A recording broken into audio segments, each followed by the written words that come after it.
Welcome to another edition of Mark's Inspiration. Glad you could join me today as always. And it's a beautiful sunny day in St. Louis today. Hope it's wonderful where you are. Today's topic is going to be self-esteem, low self-esteem. And what can you do about it? Or can you do anything about it? Of course you can. You can change, and only you can make the change. So I found this article or blog or post, whatever you want to call it, on the web. It's by, what's it by?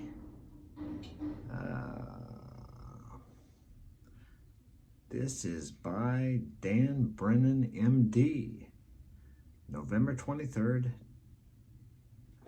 2020. What is low self-esteem? I think most people suffer from low self-esteem at some time in their life.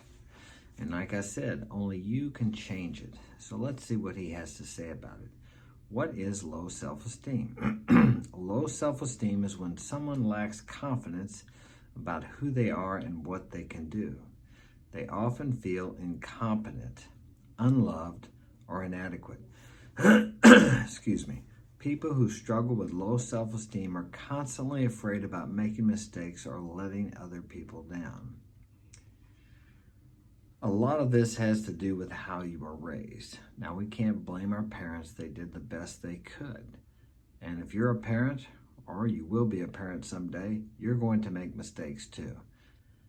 Usually we're trying to keep our kids from killing themselves, so sometimes we'll say things to them with emotion, or when we're angry, or maybe when we don't have a very good day, and we pass that on to our kids, making them feel small, little, and unimportant. We don't do it intentionally, but it happens. I've done it. My parents did it to me, and maybe your parents did it to you. So we grow up thinking we can't do anything, we feel inadequate, we don't feel worthy. Or maybe you grew up in an alcoholic home like I did. My dad was a functional alcoholic. I was provided with everything I needed, food, clothes, shelter. I really grew up I had a pretty good life, other than the fact that my dad didn't, of course, know how to build up my self-esteem. He did the best he could. And actually, the longer I lived, the more I realized he did a great job compared to what he had when he was raised, how he was raised up. I would hear things like, "You're never going to amount to anything. You don't have enough sense to pound sand in a rat hole." Basically saying you're stupid and you can't do anything.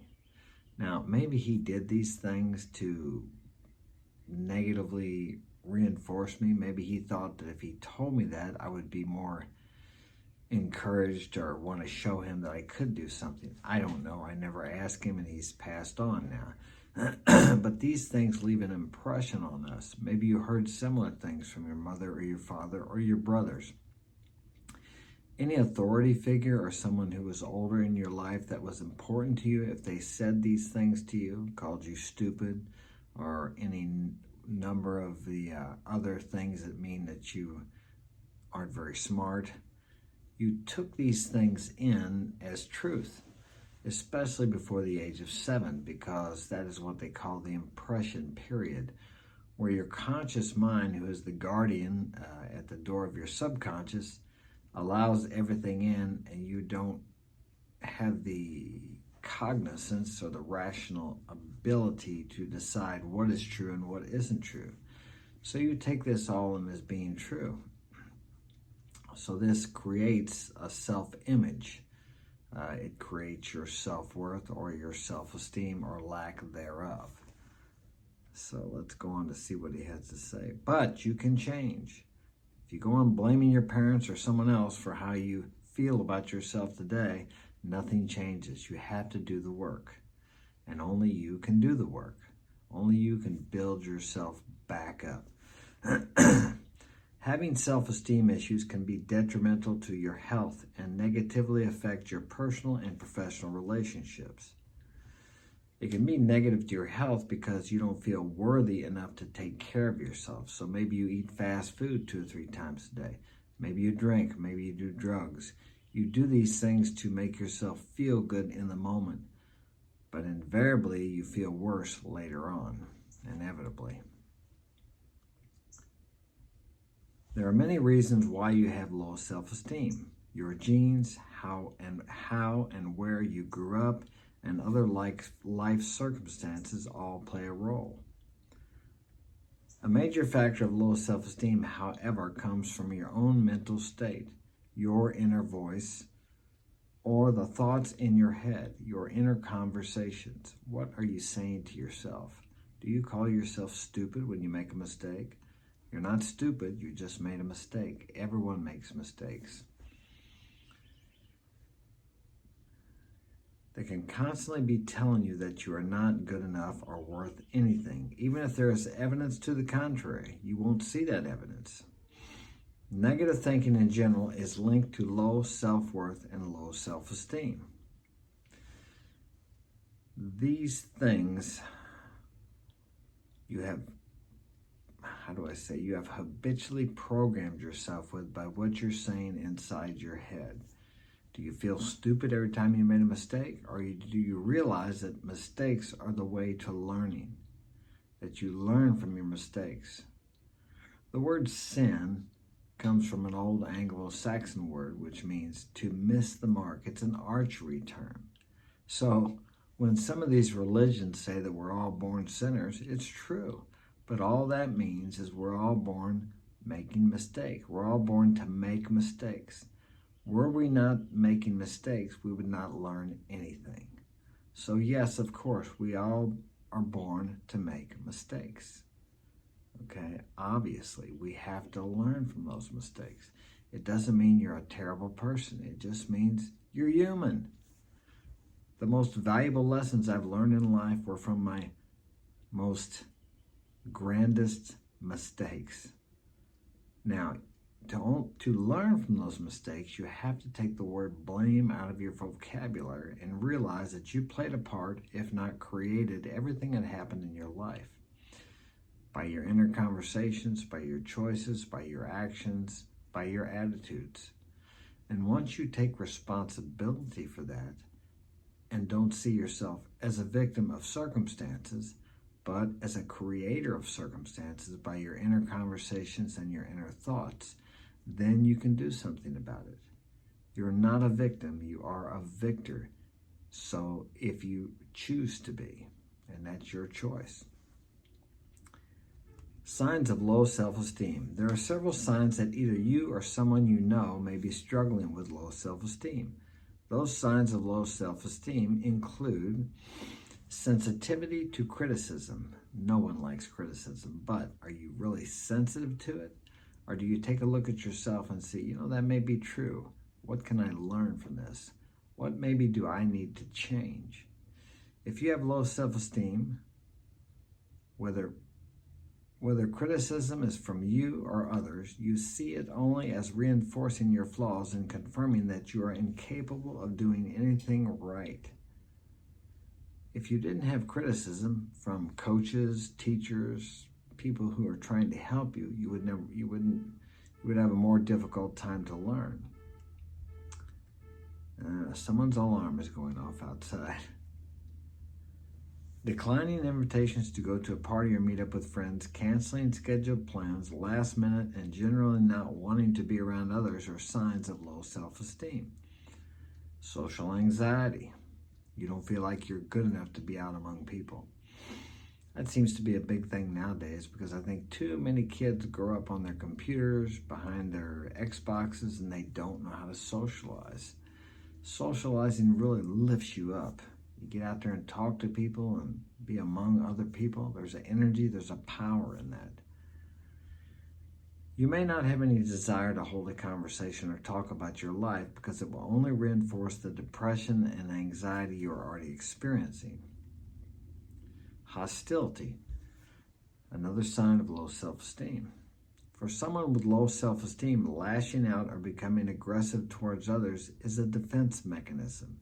If you feel that you are about to be exposed or criticized, attacking whoever might criticize you can be a sign of low self-esteem.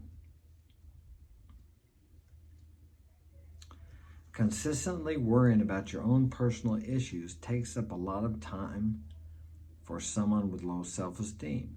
You may struggle to help or emphasize with someone else's problems because you are too preoccupied with your own. On the other hand, if you get out of yourself and help other people with your problems, this will build up your self-esteem because it helps you to feel better about yourself because you're actually giving of yourself. If you're trying to lift someone else up who's trying to lift themselves up, you will feel better about yourself because you cannot give away something without it coming back to you.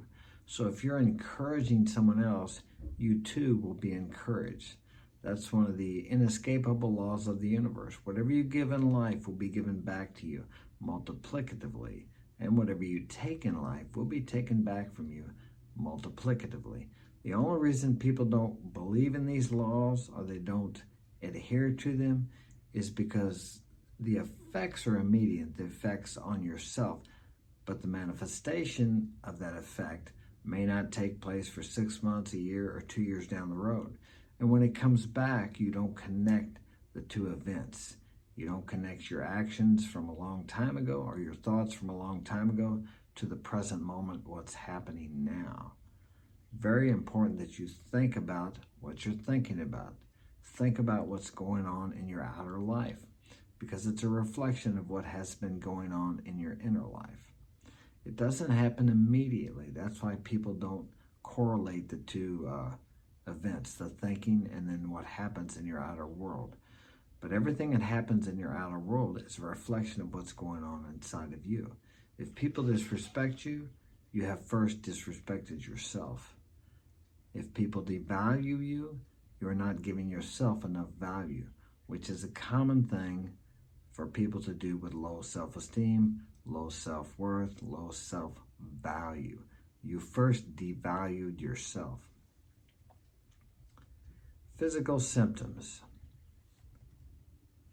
Low self-esteem has been shown to lead to mental and physical health issues like depression, anxiety, and anorexia. It can also lead to unhealthy habits like smoking tobacco, alcohol abuse, or drug abuse. Yes, indeed it does. Many people today are on medications. If you're on medication, I'm not saying it's a bad thing. I've taken medications during my life. I'm not taking anything now. I haven't taken anything for years. But there are times in your life where you may need medication from a doctor. I'm not anti-doctor, so don't get off your medication. If you want to do that, speak to your doctor and see what he says about it. Okay, but with that being said, too many times people rely on medication when they should rely on doing the work within themselves. Are you carrying around guilt, shame, fear, anxiety, which is another form of fear? Are you carrying this around because of things you have done in your past, because of people you have hurt, or because of people who have hurt you? You need to deal with these things and bring them out into the light and talk to someone that you trust about them. Write them down on paper. Get these things down so you can see them for what they really are. This is the kind of baggage people carry around that they feel badly about, and they don't feel good about themselves. We'll talk more on that tomorrow about how to deal with these things and how to raise your self-esteem. That's all we have time for today. Thanks for joining me. Smash that like button and subscribe. We got a video coming out every day. And thank you to my new subscribers and my current subscribers. Have a great day.